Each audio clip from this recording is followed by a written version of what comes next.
ঈদগাহের মাঠে ইমাম সাহেবের ঈদের জামাত আদায় করার পর ঈদগাহ মাঠের জন্য টাকা উত্তোলন করা হয়। পরবর্তীতে মাঠের উত্তোলনকৃত টাকা থেকে ইমামকে 500 বা 2000 টাকা দেওয়া হয়। এটা কতটুকু শরীয়ত সম্মত হবে? ঈদের মাঠে একটা নেক্কারজনক কাজ হয় সারা বাংলাদেশে, সেটা হলো ঈদগাহে ঈদের নামাজের পর টাকা কালেকশন হয়। সে টাকা কালেকশনের মধ্যে অনেক সময় দেখা যায় দুইটা রুমাল নেয়, একটা হলো মসজিদের জন্য, ঈদগাহের জন্য, আর একটা হলো হুজুরদের জন্য। আপনি মসজিদের উন্নয়নের জন্য টাকা উত্তোলন করবেন, মসজিদের জন্য সাধারণ দানে টাকা নেবেন, জেনারেল ফান্ডের টাকা যে মসজিদের জন্য দেন, ঈদগাহের জন্য দেন, সেটার অংশ হিসেবে ইমাম সাহেবের দিতে পারেন, জায়েজ আছে, কোনো অসুবিধা নেই। কারণ মসজিদের সাধারণ অন্য 10টা খরচের মতো ইমাম মুয়াজ্জিনের বেতন যাবে, হুজুরদের জন্য আলাদা তাদেরকে বসায় রেখা রেখা টাকা তুলবেন। এটা অপমানকর, হুজুরদেরও প্রতিবাদ করা উচিত। এই সমস্ত বিষয়ে তারা যেন যথেষ্ট পরিমাণে আত্মসম্মান বোধ সম্পন্ন হন। অধিকাংশ ইমাম ও খতিবের বেতন তুলনামূলক অনেক কম, এতে মসজিদ কমিটি এবং এলাকাবাসী গুনাহগার হবে কিনা? ইমাম ও খতিবের বেতন বর্তমান সময়ে কত হওয়া উচিত? অনুগ্রহ করে জানলে উপকৃত হব। সেদিন কোন এক ভিডিওতে দেখছি, আপনারা অনেকে হয়তো দেখছেন, কলকাতার একজন আলেম মাহফিলে এরকম বক্তব্য দিচ্ছেন, আর পাশে দেখলাম ওই এলাকার ইমাম সাহেব বসা। তো বক্তব্যের ফাঁকে উনি ইমাম সাহেব জিজ্ঞেস করলেন যে ইমাম সাহেব বেতন কত? বললেন 5000, মানে 5000 ইন্ডিয়ান রুপি, যেটা বাংলাদেশে 8-9 হাজার টাকা বা কাছাকাছি, কম বেশি হওয়ার কথা। তো ইমাম সাহেব যখন বললেন 5000, তো ওই আলেম বেশ বয়োজ্যেষ্ঠ মুরব্বী মানুষ, বুড়া মানুষ, উনি সাথে সাথে একটু রসিকতা করেই ফতোয়া দিলেন যে তাহলে এলাকাবাসী কারোর নামাজ হবে না। ইমামের বেতন যদি 5000 হয় তাহলে মুসল্লি একটারও নামাজ, এটা উনি রসিকতা করে ফতোয়া দিয়েছেন। তার মানে বোঝাতে চাইছেন যে ইমামের বেতন যদি এত কম দাও, যেটা দিয়ে ইমাম চলতে পারে না, তাহলে সেক্ষেত্রে তুমি ইমামের হক আদায় করছো না। তুমি কিসের সালাত আদায় করছো আর কিসের বাদবন্দি করছো? তুমি তো ইমামের হক নষ্ট করছো। ইমাম খতিবদেরকে সম্মানজনক সম্মানে দেওয়া উচিত, যাতে সমাজে তারা সুন্দরভাবে সঠিকভাবে চলতে পারে। ইমাম সাহেবদেরকে, খতিব সাহেবদেরকে, অনেক কমিটির লোকরা আছে, লাখ লাখ টাকা মসজিদের ফান্ডে আছে, কিন্তু ইমাম খতিবদের টাকা দিতে রাজি না। এরা সব জায়গায় কঞ্জুসগিরি করে, আল্লাহর ঘরে আইসাও কঞ্জুসগিরি করে, আছে না নাই? এই সমস্ত কঞ্জুসরা কখনো মসজিদ কমিটিতে দায়িত্বপ্রাপ্ত হওয়ার অধিকার রাখে না, যোগ্যতা রাখে না। ওলামা একরামকে এমন ভাবে সম্মান দিতে হবে যাতে করে তাদের আর অন্য কোনো চিন্তা করা না লাগে। আল্লাহ আমাদের মসজিদ কর্তৃপক্ষকে এরকম ওলামা একরামের দায়িত্ব, তাদের প্রতি দায়িত্ব কর্তব্য সম্পর্কে সচেতন হওয়ার তৌফিক দান করুন। কত দিতে হবে সেটা নির্ভর করবে কোন এলাকায়, গ্রামে কত হইলে চলে। একটা গ্রামে একটা মানুষ, আজকাল দ্রব্যমূল্যের যে অবস্থা, 15,000 20,000 টাকার নিচে সুন্দরভাবে মিডিয়াম ভাবেও চলা কঠিন হয়ে যায়। শহরে তো 30-40 হাজার টাকা হলে একেবারে কোনো মতে চলা যায়। অতএব এর নিচে যদি বেতন দেওয়া হয়, তাহলে সেক্ষেত্রে সেই বেতন কখনো ওই ইমামের সাধারণভাবে তার জীবন যাপন করতে তাকে সহায়তা করে না। বিধায় দায়িত্বশীল হতে হবে। অনেক মসজিদের কমিটির লোকেরা আছে, আমি জিজ্ঞেস করি আপনাদের ইমাম সাহেবের বেতন এত কম কেন? আমাকে জবাব দেয় কি জানেন? বলে হুজুর, ওনার অনেক আউট ইনকাম আছে। কি আছে? ওনার খতম আছে, দোয়া দরুদ আছে। ইমাম সাহেবরে ওই খতমের ব্যবসা লাগাইছেন তো আপনারা, বেতন দিবেন না ঠিক মতো, তো উনি কি করবে? আমাদের দেশে ইমাম সাহেবরা যদি ব্যবসা বাণিজ্য করতে যায় তাও দোষ, বলে হুজুর মানুষ দুনিয়ার পিছে লাগছে। আবার বেতনটাও ঠিক মতো দিবে না, তো ওনারা কোন দিক যাবে? এগুলো দায়িত্ব জ্ঞানহীনতা। ইমাম মানে নেতা। আপনি যার পিছনে সালাত আদায় করছেন তাকে নেতার মতো সম্মান দিতে হবে। সেখানে তার ন্যায্য অধিকারটাই যদি আপনি না দেন, তাহলে আপনি কিসের নেতা মানলেন তাকে?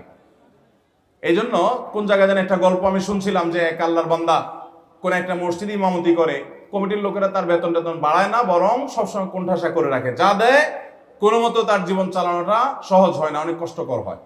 তো তার একজন মুসল্লি পরামর্শ দিচ্ছেন, হুজুর কমিটির লোকরা যেহেতু এত কঞ্জুস, লাখ লাখ টাকা থাকা সত্ত্বেও আপনার বেতনটা বাড়াইতে চায় না, তো আপনি এক কাজ করবেন, নামাজ শেষ হলে প্রতিদিন সালাম ফিরানোর পর আমাদের এলাকার কোন একটা মসজিদ থেকে যে জুতা পালিশ টালিশ করে তার কাছ থেকে ওই যে বাক্সগুলো একটা ধার নেবেন, নিয়া সালাম ফিরায়া মসজিদের বাইরে গিয়ে ও জুতা নিয়ে বসে যাবেন। এবং মসজিদ যখন জুতা কালার করে তখন ওই একটা ছেঁড়া জুতা রাখে, ওইটার উপরে পাও রাখা ভালোটা কালার করে, আছে না? বলছে তখন বাইর হওয়ার পরে দেখবেন মসজিদ কমিটির লোক যেগুলো আপনার বেতন এতদিন বাড়ায় নাই, অথবা ইমাম সাহেব আর খতিব সাহেব মুয়াজ্জিন সাহেব মানে হলে এদের গলা চিপা ধরো, এরা না খায় মরে যাক, এই টাইপের যারা বখিল, এদের কেউ যদি এসে আপনাকে বলে হুজুর আমাদের ইজ্জত ডুবাইছেন আপনি, জিব্বা যদি কামড় দেয়, তো সাথে সাথে ছেঁড়া জুতা নিয়ে 2টা বাড়ি মারবেন। বাড়ি মারি বলবেন যে আমি হালাল উপার্জন করতেছি, তোমার সমস্যাটা কি? তোমার ইমাম হালাল উপার্জনও করতে পারবে না, আবার ইমামকে ন্যায্য বেতনও দিবা না, তো তোমার মতো জালিম আর কে আছে? আল্লাহর ঘর যারা আবাদ করবেন, আল্লাহর ঘরে যারা দায়িত্বপ্রাপ্ত হবেন, উলামা ইকরাম সম্পর্কে ব্রড মানসিকতা তাদের থাকতে হবে। আল্লাহ আমাদের সেই তৌফিক দান করুন। আলহামদুলিল্লাহ, বহু শত শত হাজারো মসজিদ বাংলাদেশে আছে, যে মসজিদ কর্তৃপক্ষ দায়িত্বশীল, সচেতন, তারা ইমাম মুয়াজ্জিনদের ন্যায্য অধিকার আদায় করেন, হক আদায় করেন। আবার ইমাম মুয়াজ্জিনদেরও দায়িত্ব আছে যে বেতন কম দেখেই যে খতম পড়া শুরু করবে, মুর্দার দোয়া করা শুরু করবে, আর 2 নম্বর পথে হারাম ইনকাম করা শুরু করবে, এটা কখনো ইমামের শান হতে পারে না। খেয়ে থাকবে, কিন্তু কোন ইমাম কখনো নাজায়েজ পথে পা বাড়াবেন। আল্লাহ আমাদের সবাইকে ইসলাম এবং সংশোধন করার তৌফিক দান করুন। কুফরি কালামে বিশ্বাস করলে কি হয়? কুফরি কালামের আশ্রয় যদি নেয় কেউ, তাহলে সেটা কবিরা গুনাহ, এবং এটার প্রতি ঈমান আনলে কোন কোন ক্ষেত্রে ঈমান চলে পর্যন্ত যেতে পারে, ঈমান হারা পর্যন্ত হয়ে যেতে পারে। আমাদের দেশে অনেক মানুষ আছে, কিছু হলেই কবিরাজের কাছে যায়। অনেক কবিরাজ কুফরি কালামের আশ্রয় নেয়, শয়তানের আশ্রয় নেয়। এরকম আছে না নাই? অনেক সময় শয়তানই আপনাকে ডিস্টার্ব করে, ব্ল্যাক ম্যাজিক হয় শয়তানের মাধ্যমে। আপনার শয়তান আক্রমণ করে, জিনগ্রস্ত করে কোনো মানুষকে, এরপরে শয়তান চায় যে আক্রমণ করলাম যাতে আমার দলে চলে আসে। এটা অনেক সন্ত্রাসীদের কায়দা, যে সন্ত্রাসী অনেক সময় সন্ত্রাস করে অনেক মানুষকে নিজের বশে আনে, যে আমার দলে আসো, নাহলে তোমাকে শেষ করব। ঠিক একইভাবে ব্ল্যাক ম্যাজিক, কালো জাদু এবং দুষ্ট জিনের উপদ্রব দিয়ে শয়তান নানা মানুষকে তার দলে বেড়ায়। খবরদার, আমাদের যদি কোনো অসুবিধা হয়, আমরা কোরআন থেকে শিফা গ্রহণ করব। কোত্থেকে শিফা নেব? ইনশাআল্লাহ। আল্লাহ বলেছেন কোরআনে, ওয়ানুনাজ্জিলু মিনাল কোরআনি মা হুয়া শিফাউন ওয়া রাহমাতুল লিল মুমিনিন। ঈমানদারদের জন্য শিফা হয় এমন কোরআন আমি নাজিল করেছি। এটা রূহেরও শিফা, আবার শরীরেরও শিফা। অতএব কোরআন থেকে শিফা নেবেন। আপনি কারোর কাছ থেকে যাওয়ার প্রয়োজন নেই, নিজে নিজে সূরা ফাতিহা পড়ে ফু দেন। আর যদি কোনো নেককারকে দিয়ে করাতে পারেন আরো ভালো, তাহলে সেক্ষেত্রে আপনার শিফা হবে সেটি। অন্যান্য সূরাগুলো শিফা, বিভিন্ন আয়াতে শিফা আছে, সেগুলো পড়তে পারেন। অতএব কোন কুফরি কালাম করে এরকম কোন মানুষের কাছে যাওয়া জায়েজ হবে। কারা কুফরি কালাম করে বুঝবেন কিভাবে? প্রথম কথা হলো, ওই লোক ব্যক্তিগতভাবে 5 ওয়াক্ত সালাত আদায় করেন কিনা, তার ভিতরে ঈমান আছে কিনা, শিরিক সম্পর্কে সাবধান কিনা, বেদাত সম্পর্কে সাবধান কিনা। এরকম মানুষ হলে তার কাছ থেকে আপনি ঝাড়ফুঁক নিতে পারেন। এটা দেখে বুঝতে পারেন যে লোকটা কুফরি কালাম করবে না। দ্বিতীয়ত, সে যদি আপনাকে এমন কোন তাবিজ কবজ এমন কিছু দেয়, বিশেষ করে বিভিন্ন জিনিসপত্র, এগুলোর মধ্যে গিরা, তারপরে আপনার সুতা বাঁধা, সেগুলোর মধ্যে বিভিন্ন জিনিস লেখা, বিভিন্ন পেরাক পোতা, এগুলো সবগুলা কুফরি কালামের লক্ষণ। এগুলা যারা করে তাদের কাছে যাওয়া জায়েজ নাই, হারাম, ঈমান পর্যন্ত নষ্ট হতে পারে। আল্লাহ আমাদেরকে হেফাজত থাকার তৌফিক দান করুন। স্ত্রীর অলংকারের মালিক কে? স্বামী নাকি স্ত্রী? বউয়ের অলংকারের মালিক কে ভাই? না স্বামী?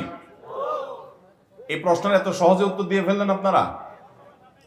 আচ্ছা, বউ যদি হয়, তাহলে আমার এবার প্রশ্ন, আপনার বউয়ের যে গহনা আছে, আপনার হঠাৎ করে বিদেশ যাওয়ার দরকার হয়েছে, ভিসা এসে গেছে, টাকা পুরা জোগাড় নাই, তখন বউয়ের গহনা বিক্রি করে কি করে না? অনেকে কিভাবে বিক্রি করে?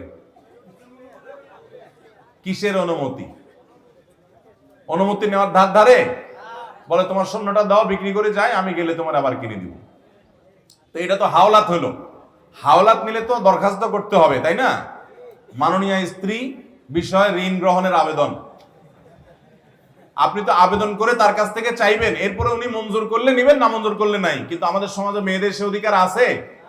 কোন বউ যদি বলে না, তুমি বিদেশ যায় ধরা খাও না কি করো আমি জানি না, আমার গহনা আমি দেব না, তুমি অন্য কোথাও থেকে নাও, এই বেচারীরা সংসার করার উপায় আছে? তাহলে বোঝা গেল মেয়েদের গহনার মালিক তারা হলেও তাদেরকে পরিপূর্ণ অধিকার আমরা দিচ্ছি।